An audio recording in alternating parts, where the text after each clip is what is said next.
Hello dear friends, my name is doctor Khalood Imran. आज हम discuss करते हैं कि दौरान हमल अगर हामला औरत को बहुत ज़्यादा मतली और उल्टी है, यानी कि नौज़ी और वॉमिटिंग है, तो क्या उसका होने वाला बेटा है या बेटी है। हमारे पास बहुत सी फीमेल्स रिपोर्ट होती हैं, जैसे कि मैंने बहुत से जेंडर पे अपनी वीडियोस की, और मैं ये बताती हूँ कि eight time of 5th month, यानी कि जब हम एनॉमली स्कैन करते हैं, नुक्स वाला अल्ट्रासाउंड करते हैं, डॉक्टर अल्ट्रासाउंड करते हैं, तब हम जेंडर भी बताते हैं। लेकिन बहुत सी फीमेल एक्साइटेड होती हैं, स्पेशली जिनका पहला बच्चा होता है या जिनकी 3-4 बेटियां हों, वो बेटे की ख्वाहिशमंद हो, या बहुत सारे उनके बेटे हों और वो बेटी की ख्वाहिशमंद हो, तो वो ये कहती हैं कि हमें जेंडर से पहले ही पता, यानी कि हमें 5वें महीने से पहले ही पता चल जाए कि हमारे बच्चे की जेंडर क्या है।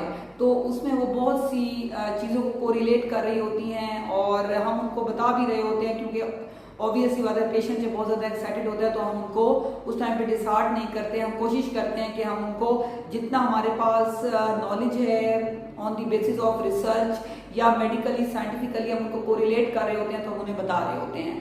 अब मुझसे फीमेल ने पूछा, जी मुझे बहुत ज़्यादा नौजिया है और बहुत ज़्यादा मुझे उल्टी है, मतली है, तो क्या मेरी होने वाली बेटी ही है। क्योंकि मेरे घर में जो ख़वातीन हैं या जो हमसाइयाँ हैं वो बता रही थी कि उनको बहुत ज़्यादा जब जो है वो मतली और उल्टी थी तो उनकी होने वाली बेटी थी, या जो है वो ख़वातीन कहती हैं कि बिल्कुल भी मतली और उल्टी नहीं है, तो क्या मेरा बेटा ही होगा। तो इसको थोड़ा सा हम डिस्कस करते हैं on the basis of research और मेडिकली। ये देखा गया है कि अगर फीमेल बच्ची है, यानी कि अगर बेबी गर्ल की प्रेगनेंसी है, तो माँ को जो उसके बीटा एसिडी लेवल्स होते हैं वो थोड़े ज़्यादा होते हैं as comparative to baby boy pregnancy. तो औरत को अगर बहुत ज़्यादा पतली और उल्टी है तो ये चांसेस हैं कि फेयर चांसेस हैं कि उसकी होने वाली बेटी ही होगी। और अगर एक औरत को शुरू से मतली उल्टी का ख्याल नहीं है तो जो है उसका होने वाला बेटा ही होगा।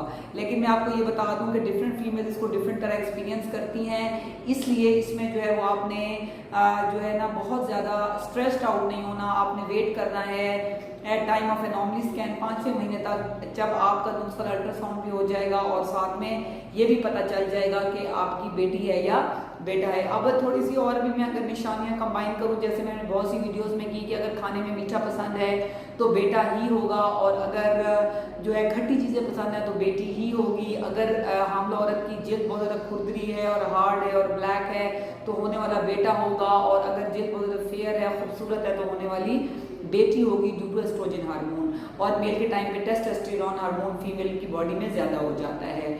उसके अलावा ये देखा गया है कि अगर जो है एब्डोमेन की शेप बिल्कुल इक्वल बाहर है तो बेबी बॉय होगा, और अगर निचली वाली साइड से प्रोट्रूड है तो बेबी गर्ल होगी। अगर इस तरह बात करें फीटल हार्ट ऑन अल्ट्रासाउंड, अगर foetal heart beat more than 140 है तो बेटी होगी, और अगर less than 140 beats per minute है तो बेटा होगा। इसी तरह बहुत सी खवातीन बेली बटन को लेके जो है बहुत ज़्यादा नाफ को लेकर भी वो अंदाजे लगा रही होती हैं कि अगर जो है नाफ अंदर की साइड पे है तो बेटी है, और अगर बाहर की साइड पे है तो बेटा है।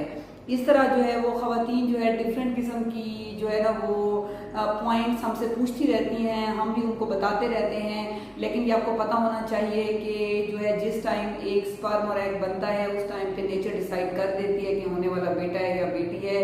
बाकी जो है वो सिर्फ हम आपको मेडिकली या साइंटिफिकली प्रूवन थोड़ा बहुत कोरिलेट करके हम बता रहे होते हैं, या मोस्ट ऑफ पॉपुलेशन का एक्सपीरियंस बता रहे होते हैं। Different females can have different experiences. जो है औलाद बहुत बड़ी नेमत है, अल्लाह ताला सबको दे, और जो है वो और बेऐब दे, और जो है ताकि आपकी एक हेल्दी मैरिड लाइफ हो। Thank you so much.